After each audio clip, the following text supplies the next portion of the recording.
Hello, everybody. If you can hear us and see us, please type llama in the chat or let us know where you're viewing from today. Let us know where you're watching from, how your day is going so far.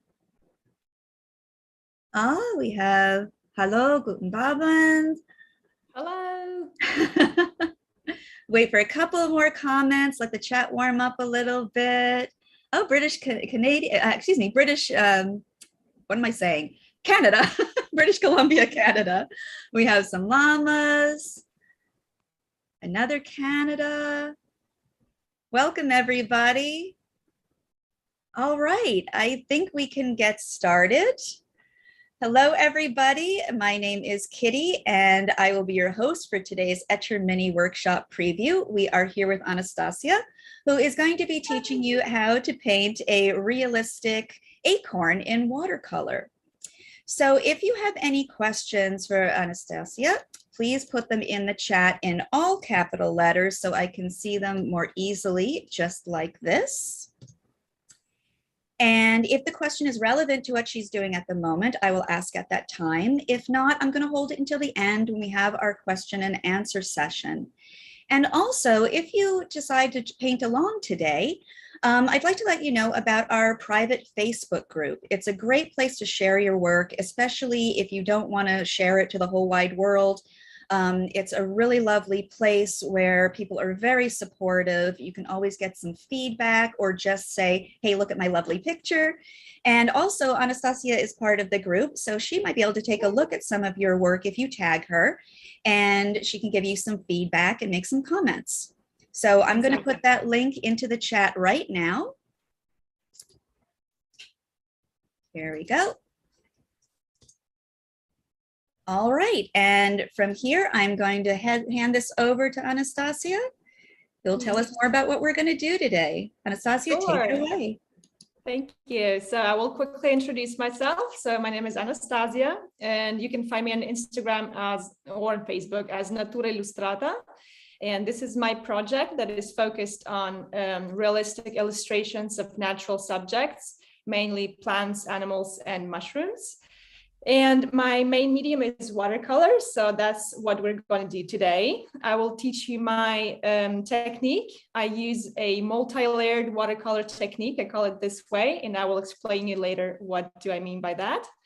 And I will maybe show you some of my works real quick so that you have an overview of what we're going to be making.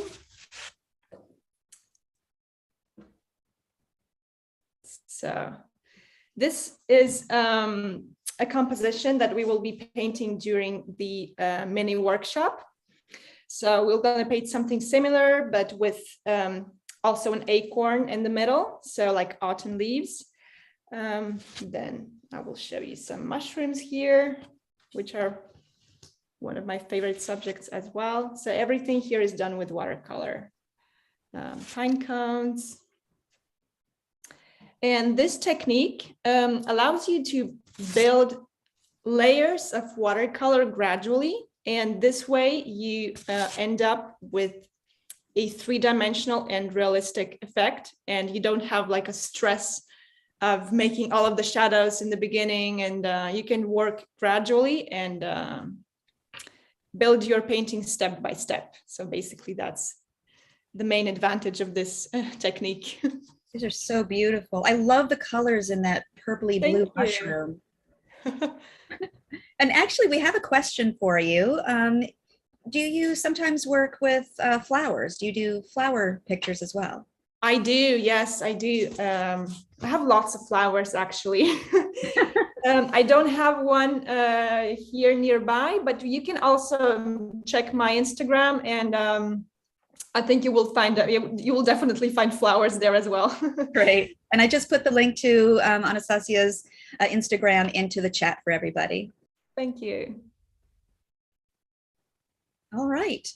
So let's watch you paint. Amazing. So I will start by mixing my colors. I already have my drawing here. So I will use these watercolor paints today. So I will use Nevskaya Palitra. This is a Russian brand, and this series is called White Nights. And then I will be using Etcher watercolor set as well, which is in pans, which is very nice.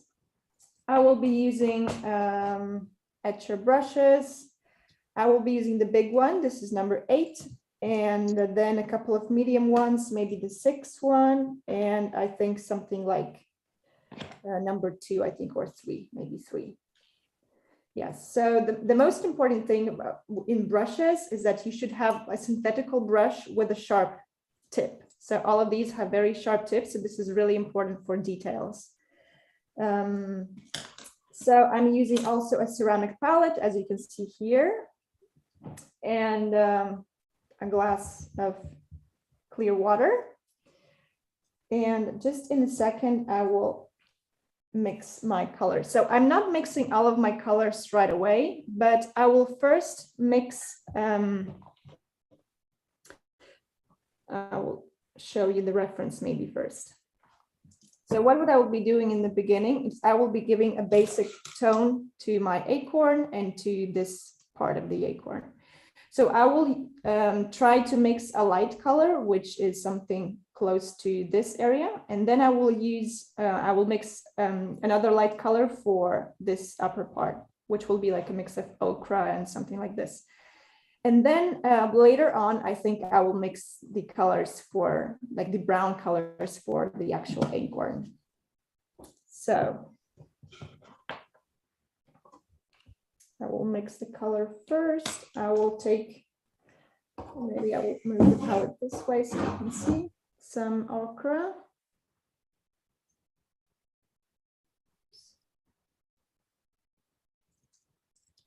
And some yellow, I think. Okay, and one more color for the highlight. I think I will use brown. I don't think you will see it, but it's going to be kind of a light brown, like a grayish brown. Okay, and what am I going to do now is I will not paint everything right away. I will try to divide this acorn in areas. So I have this area here and I have this area. And I will paint these separately because these are different colors. So I think I will start with the upper part. And what am I going to do? I will cover it all with clear water first, and then I will apply the color. I do it this way because I think this way we end up with a nicer wash. Like I think the paint is getting distributed better this way on paper than if you just go directly with your color. I also use paper towels. So if I have the excess of water on my brush, I take it away with my paper towel. So now when it's all wet, I'm taking the ochre kind of color and applying it a bit everywhere. Anastasiia, what color are we doing right now? This is mainly ochre mixed with yellow. Okay, great. Yeah, so you should like, this is kind of a beige, like a clear color. I don't know if it's not strong at all. Like, what is the principle actually of this technique that I'm using? I mean, this is going to be like a quick demonstration. Of course, during the mini workshop, we're going to go more in depth into this technique, but we're not giving the whole intensity of color in the beginning. Like, I'm not trying to get exactly the color that I see on the picture right away. I'm gradually building the volume, because in watercolor, we can also make an object more dark, but we cannot transform it into white again. Like, we cannot make it white again, because this is that's the quality of watercolor. And so that's why, to make the painting more, I would say, relaxing, And just to make it easier for us, we're working with layers. So this way, we gradually built the painting as we go. So now if you see, I'm adding some shadows already on the this like kind of a brunch part. So you see how the watercolor behaves when on wet paper. So this is the wet on wet technique that I'm showing here. So the color goes where the water is. So when my area is still wet, the paint will kind of flow there. So you see, and while it's wet, I still can adjust things. For example, maybe here I want to do and make more shadow here. So what I wanted to talk about also is that before you start painting any kind of natural subject, it's nice to understand where is the light source, like where is the shadow and where is the light. So on my picture, and maybe we'll show you the picture again. On the picture, you can see that my light source is here. So the highlight is here. It means that the light comes from the right side. And it means that the left side will be in the shadow. And if we reproduce these principles on the paper, we will end up with a realistic result. So that's what we're trying to do here. So I will add a bit more shadow here.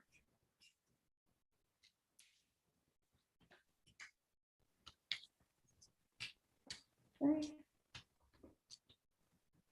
And then I will let this area dry. And then I will work on the details and everything on the next layer.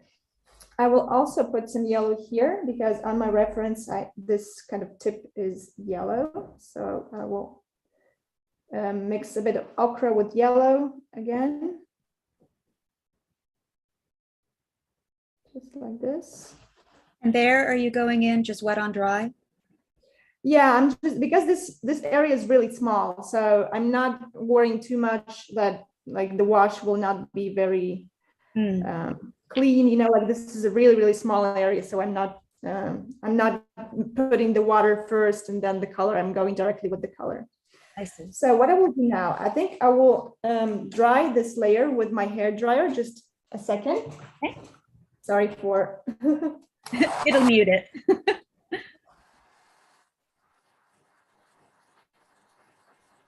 And while Anastasiia is drying her paper, we have a question for everybody. What subject from nature would you like to paint with the techniques you've learned today? And if you would, please put your answer in the comment section underneath the video. So not in the chat, but in the video comment section on YouTube. Thank you.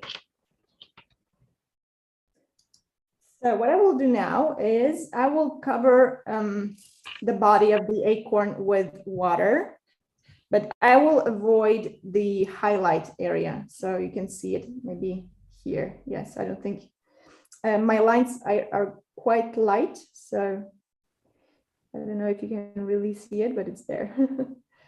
So just like before, I'm going with my clear water and I'm covering it all with water. Anastasiia? I usually start, yes? I'm sorry, do you ever use resist or anything like that to keep your whites? Or do you prefer to just leave them blank? No, sometimes I do. You mean masking fluid? Yes. Yes, I do. For example, for my fly agarics, I use masking fluid quite often because it's just saves me lots of time, you know. Right. But it really depends on the subject. Sometimes I do use it, sometimes I don't. It really depends, yes. But with some subjects, like fly agarics, for example, it's really handy, yes. Yeah. So in this cases, I do it. So I just put my gray, kind of grayish color here to create the highlight. This is going to be the main color of our highlight. And then I will going to go with the brown and start kind of building the volume oops, I forgot to put water here.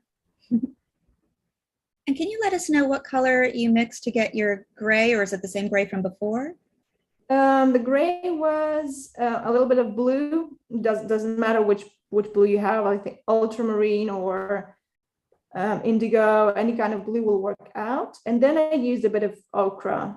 But you can actually mix your grays with like different colors. If you can mix some red with some blue, or you can mix some green with some blue. I mean, really depends on what kind of hue you would like. I have like this kind of a cold gray here because I used a bit of blue.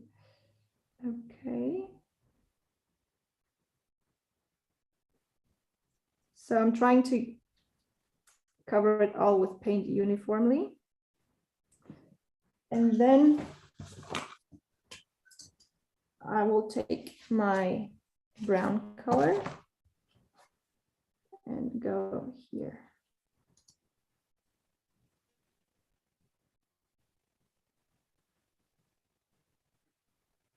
So I'm avoiding the highlight and painting everywhere else. And then when my area is still wet, I can always adjust where the paint goes and everything. So before our paper is dry, we have this time to adjust things, to add things. I will add some more dark brown here.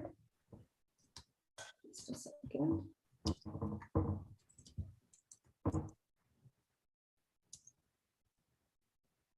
Okay. So the darkest part of the acorn is here and here. So that's what I'm doing now.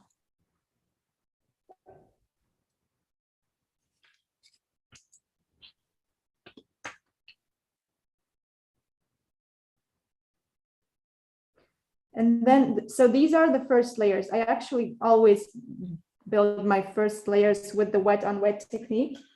And then when it comes to creating details, I usually use the wet on dry technique, or even dry brush. Dry brush, I will show you a little bit later today when I will be doing the texture on the acorn. So I will show you this technique as well. And of course, I will be showing more techniques during the workshop. We're going to see how to lift off paint, how to create interesting textures on leaves. So that's going to be lots of fun. Oops, see that my this area was not dry enough, so my paint went there. So you need to be really careful when you dry your watercolors, and when you work with layers, it's really important that your previous layer is dry, or that the other areas you worked on are dry, because otherwise this will happen to you as well.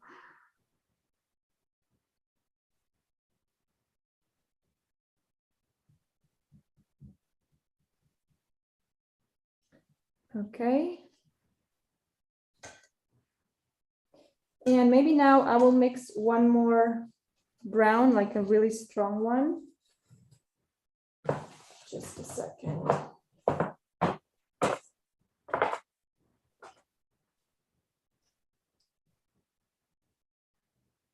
I will be using some amber, how do you call it?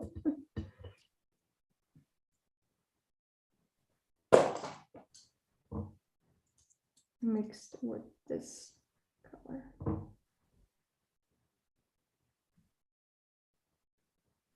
Are you just mixing it into the color that you had before?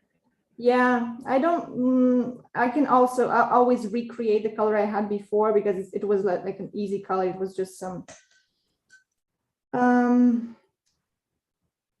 ochre with yellow, so it doesn't really matter. Okay. Let's see.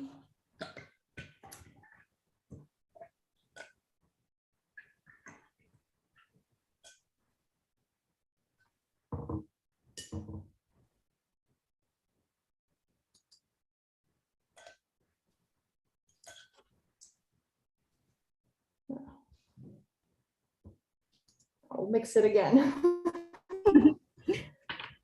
Yeah, the nice Sometimes thing that about, happens, right? yeah, because I think the brush was new and I have these like weird pieces of glue in my, Oh, yeah. so I just realized it. So now I cleaned it completely and now it's okay. Yeah. Sometimes it happens. So I'm mixing it again. Okay, my paper is still wet, so I can still go there and add this darker color.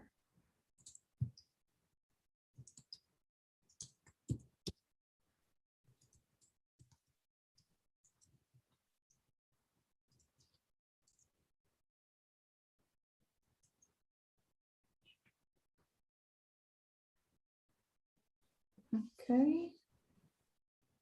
And what is important in this kind of watercolor is, I think the most important thing is always your paper, because I use cotton paper, 100% cotton paper. And because it can hold all of these layers that we're going to create. If you use like a normal cellulose paper, it's not going to allow you to work the way I'm working here. Okay, so I think for now this layer is fine. I will take my smaller brush and we'll put some shadow here on the bottom side of the acorn. I'm just going with my paint without covering anything with water again, because the area is very small. And I will smooth the edge a little bit. So I go with my brush. I clean it with my paper towel, and then I go and I kind of remove the excess of paint that I don't want on my piece of paper. So I will dry this layer now.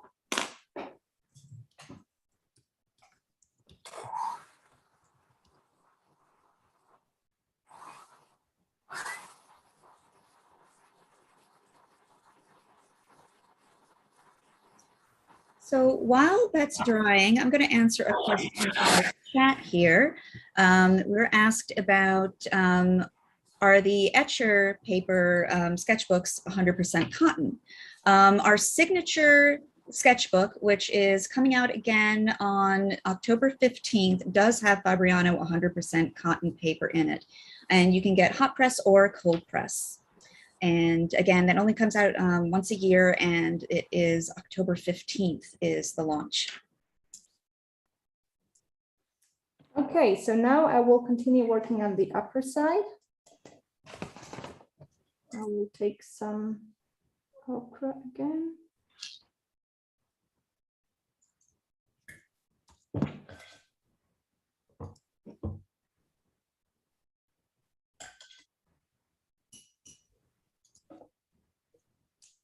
And I think this time I will use a different technique.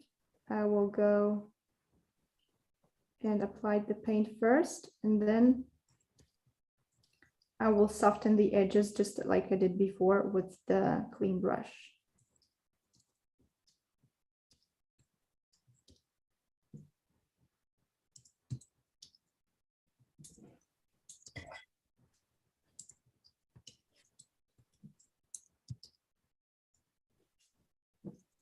And I'm still leaving kind of a highlight here as well, because this is the lightest part of our acorn, because as we said, the light is coming from the right side.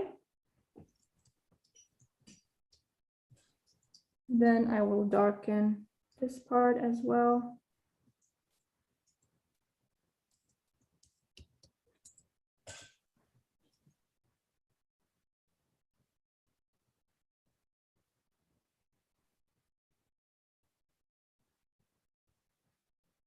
So on my reference, there's kind of a hole here. So I will create this one as well. More shadow here.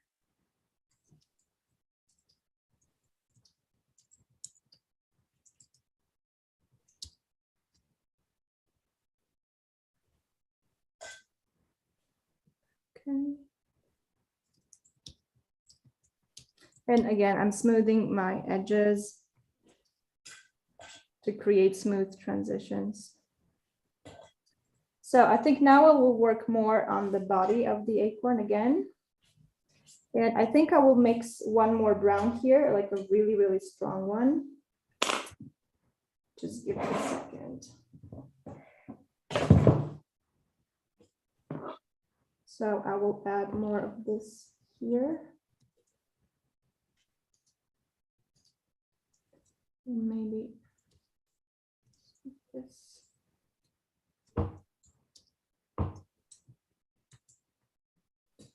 Okay, so it's really about,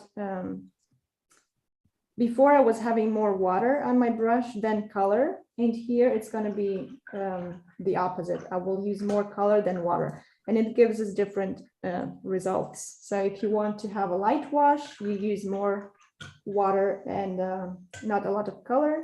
And if you want to create more contrast, you use the opposite. You take more color than water on your brush. So I'm covering again all of the acorn with water except the highlight. So I'm avoiding the highlight here.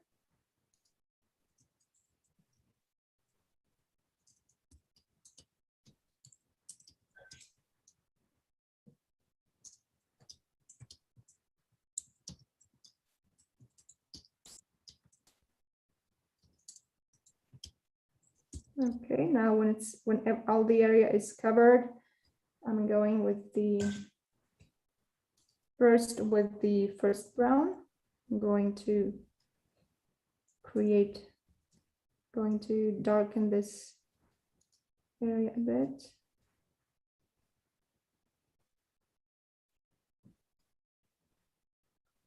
And now I'm going with the dark.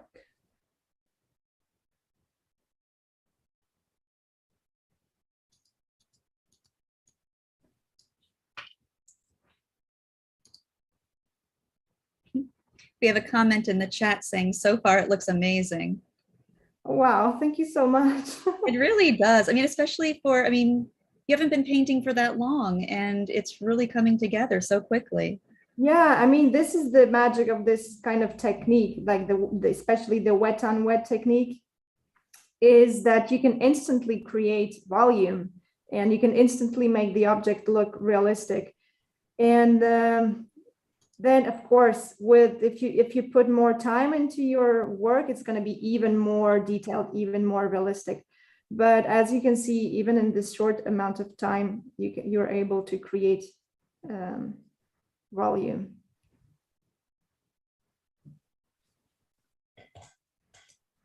So I see now that my highlight is kind of too clear. So I'm smoothing a bit this edge to make it look a bit more real.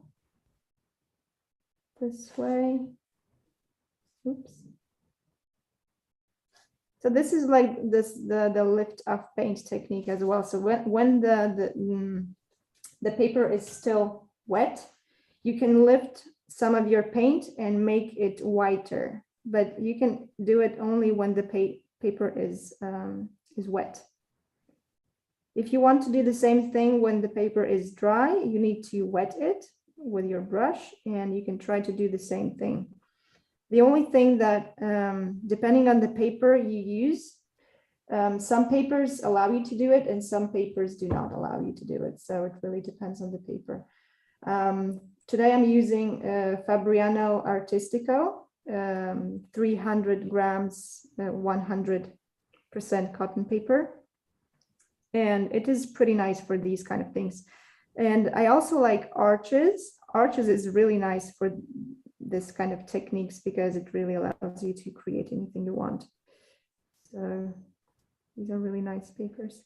So now you see I'm trying to create these veins, kind of veins on the acorn.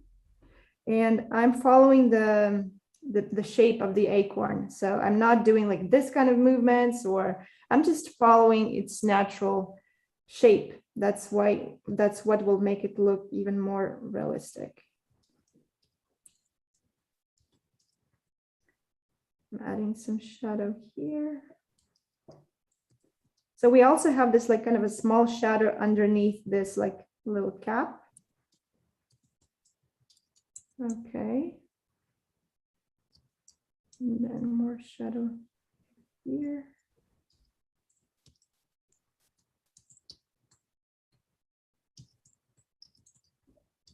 Okay, so I will add some shadow here as well.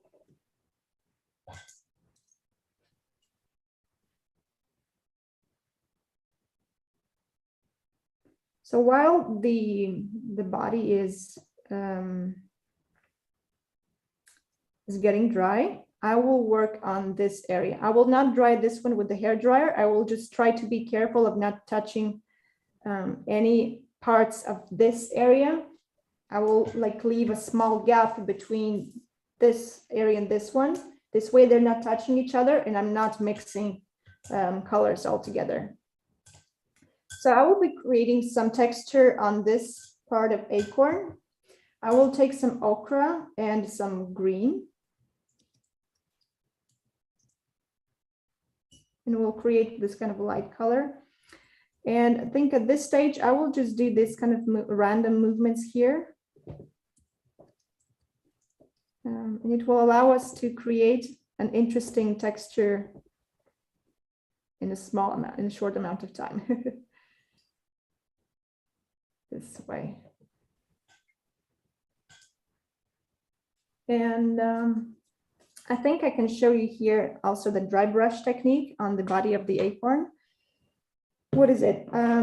It's when you have your brush and your brush is almost dry and you have lots of paint on it. So I will show you what I mean. And it's very nice for small details. For example, I will show you the acorn I painted before to get ready for this demonstration. You see these tiny lines, these really like tiny lines. So these are created with the dry brush, and I will try to do the same now. Do you usually have to wait for your base color to be completely dry, or is a little damp still okay? If it's a little damp, it's still okay. Because, I mean, I will be focusing on this area now, and it's pretty dry. This area is still wet, so I'm not touching it. So it really depends on, yeah, on what area you want to work on. But ideally, yes, it's better if it's completely dry. So I will take more color.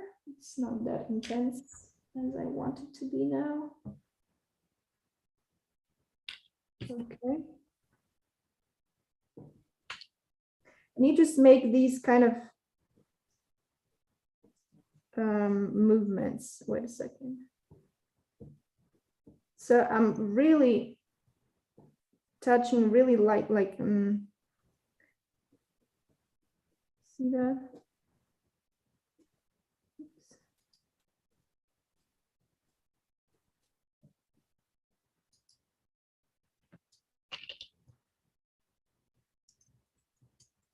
So it allows me to create these super thin lines.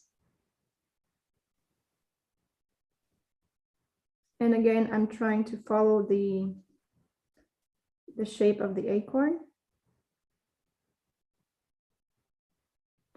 Here I'm even going a little bit on the highlight, so I kind of unite everything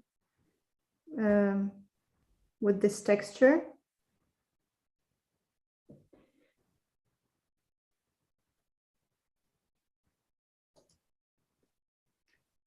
And then it's important that your lines are all like more or less parallel, because if one goes this way, other goes this way, it will not give you like the same effect, but because we're trying to create a texture here.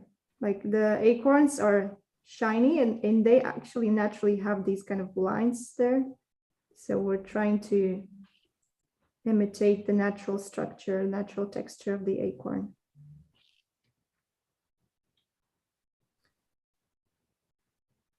Okay. Wow, that made all the difference. Yeah, you see, so with these small kind of tricks, you can really bring it to the next level. Wow. Then I think last thing I will do here is I will give some details on this part of the acorn, and I think we're good.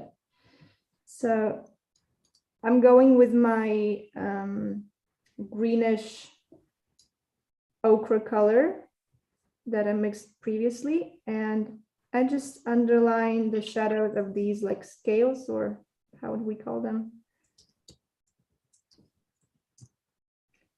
to create some contrast and some interesting texture here. Aw, you got a nice comment in the chat saying that you're an excellent teacher. Oh my God, thank you. I agree. Thank you so much. Now, it's really important because one thing is painting on your own, you know, and the other thing is explaining what you're doing to the others. So I'm really glad that it makes sense. No, I think you're making this very accessible. I know personally, when I see realistic paintings, I think, oh, that's not something I can do. And you've made me feel like I could definitely do this. Yes, I know it. Everything, like if you divide everything in steps, it gets easier, you know, like you're not underwhelmed that, oh my God, I need to create all of this volume right away, all of these textures. Like with this technique, you're really like, you don't feel this pressure because, you know, like if now it's not that realistic as I want it to be, I still can add another layer, and yes, and it will give you more, it gives you more flexibility, I think. Yeah. So some dark here.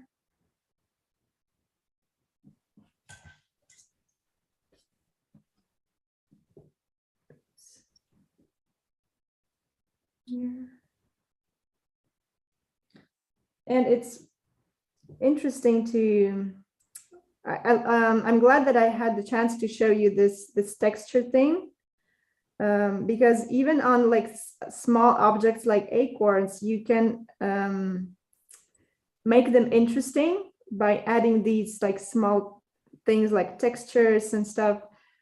They suddenly look more alive. And the same with leaves. Leaves are even more interesting to paint because we have like all of these amazing autumn color there, you know, like oranges and reds and yellows. And we can use a variety of techniques there. We will start as just like here with the wet on wet technique to create these like nice color transitions, and like we'll really play with color there. And then on the next layers, we will create all of these textures, like when the leaves are a little bit dry, you know, when they get like well, they're folding a little bit. So we will create all of these things with the dry brush technique and the dry on dry technique, dry and wet technique. So it's going to be super interesting. So you see, I'm kind of underlying here, like each scale, I'm putting some shadows there just to make it look three-dimensional as well, because actually all of these little scale, like little deep scales, or how can I call them, they have volume. They're not flat, but they're a little bit three-dimensional as well. And I'm trying to give this kind of impression here. We did it even before, because that's why we always start with basic shape, like in the beginning. I'm not starting from these kind of details right away in the beginning. When I start the painting, I'm focusing on the basic volume. So we've created the basic volume here on this part here. And only then, when this is in place, we can start having fun with details and everything.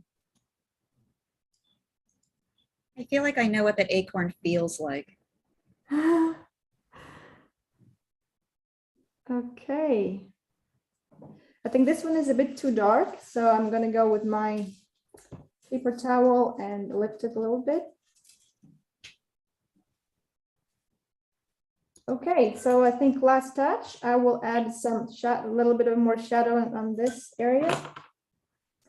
And I think we're pretty much done.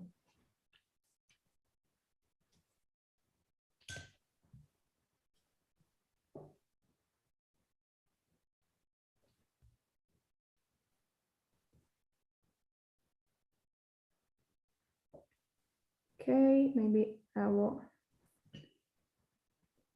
put a bit of yellow here because this looks a bit too light. So you can also adjust things as you go. Like, it doesn't mean that I worked on this area and then I never touch it again. Like, it really depends on the other areas, because we are trying to create something harmonious here. So if I see like this one is too dark for this one, I will maybe do this area darker. And so you can adjust things as you go.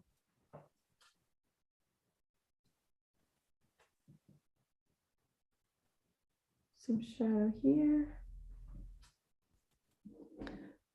Okay, maybe. Wow, Last touch. that's beautiful. Thank you. Okay, now it's still drying, but I think more or less that's it. And we have somebody in the chat saying, Anastasia, this is amazing. Oh my God, thank you. I'm really glad, like you say, that this short demonstration allowed someone to believe like in themselves, because I think this is the most important thing. Like, realistic illustrations are not that scary. Like, you know, everything is doable. Yes, you made it a lot less intimidating for us.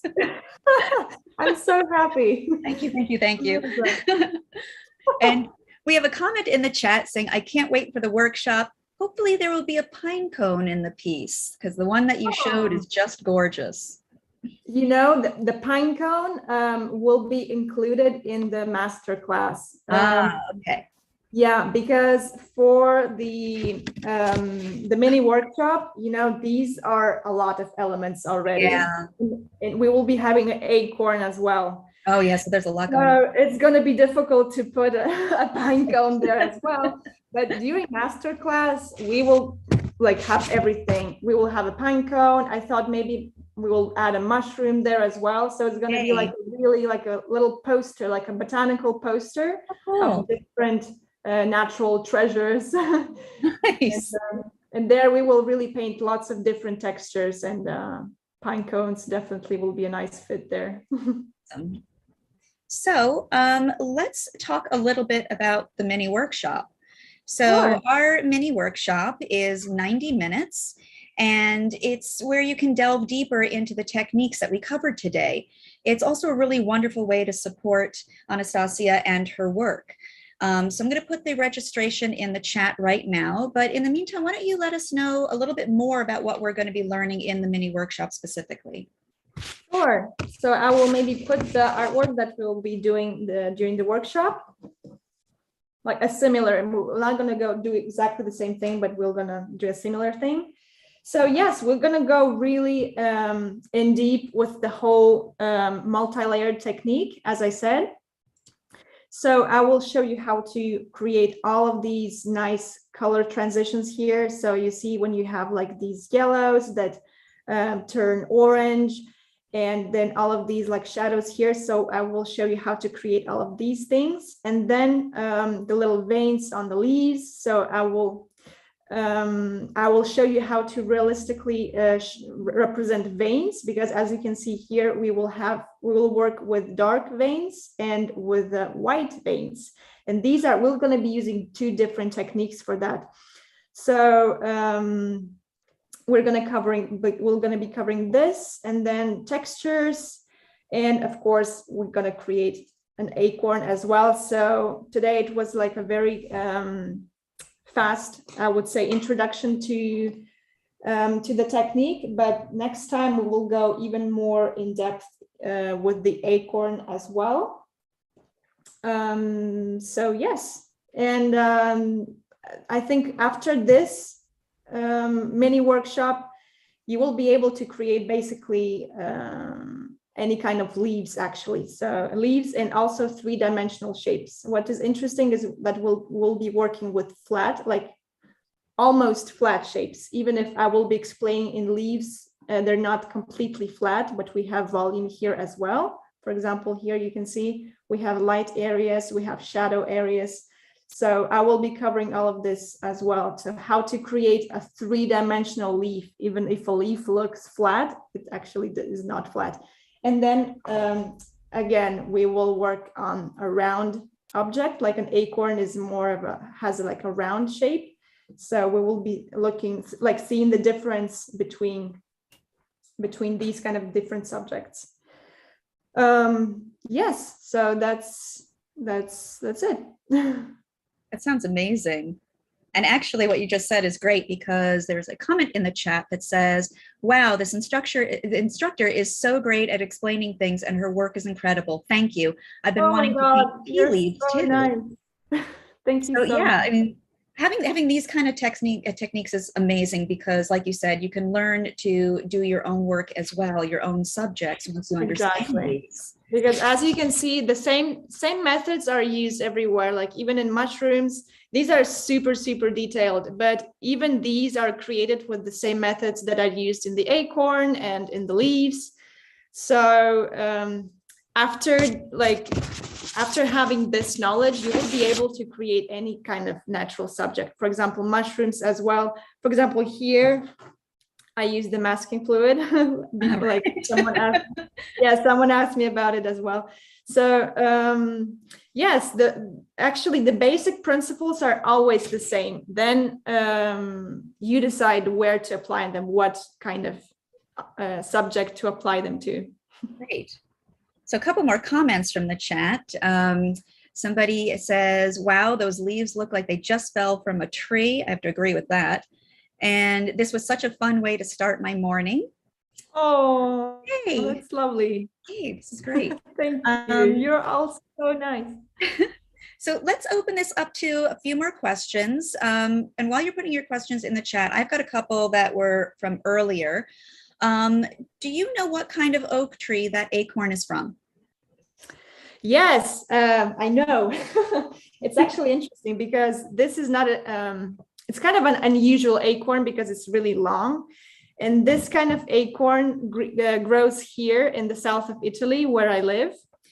And the Latin name of this acorn is Lecinum, Quercus lecinum, I think, something like this. So it's a really particular species because it's evergreen. And it grows in Mediterranean countries. Yes.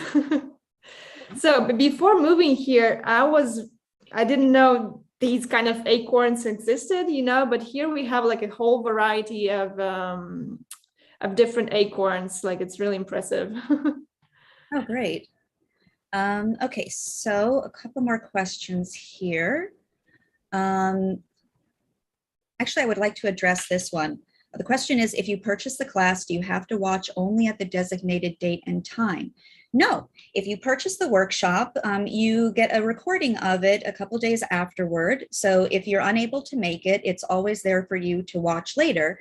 And one of the nice things about having the recording too, whether you watch live or you watch later, is you can stop and pause and catch up and kind of do it at your own pace as well. So that answers that question, that yes, you can watch it later. And then let's see. Oh, here's a good question. In the mini workshop, do you need to have the drawing done in advance, or will you be showing them how to draw the shapes of the leaves and the acorn and all that? Okay, so it's better to have the drawing in advance, just I had today, just because 90 minutes, it's quite a short amount of time to do both the drawing and the painting. I mean, leaves are not really difficult to draw. So if you don't have time, you can like quickly, if you feel it, you can quickly draw them during the mini workshop. But I suggest actually having the drawing already done. I think I will provide you, like, if you, I think we already have the reference, but I will maybe do my drawing and so this way, if you don't want to lose time to, to make your own sketches, you can take my drawing and trace it and kind of transfer it on your watercolor paper. This way, it's going to be easier, I think, for everybody. Yes, having some line work would be excellent. Yeah. Not comfortable drawing, tracing it is the way to go. Let's see, other questions. Oh, here's one for you. So we were discussing in the chat the issue of blooming when using wet on wet. We're talking about how quality, high quality paper gives you less blooming, but when you get blooming on high quality paper, what causes that? What do you mean by blooming? Like I'm not like the cauliflowering, when it kind of like spreads and it looks like a cloud and it has harsh edges. Well, this is actually the natural reaction of watercolor. So it exists on any kind of papers, I think. Yes, it's true when you use a cellulose paper, you have more blooming because I think water and color remain on the surface more, like, and that's why you have this like a bigger, I don't know, bigger blooming there. And I think in cotton paper, it absorbs better, it absorbs water and it absorbs color. So that's why you have less blooming because of its structure, because cotton paper is made of cotton like fiber, and cellulose paper is made of different kind of fiber made with wood, So because of the like chemical and physical things, they do not react the same way. So that's totally the difference between papers. Yeah. Great, thank you.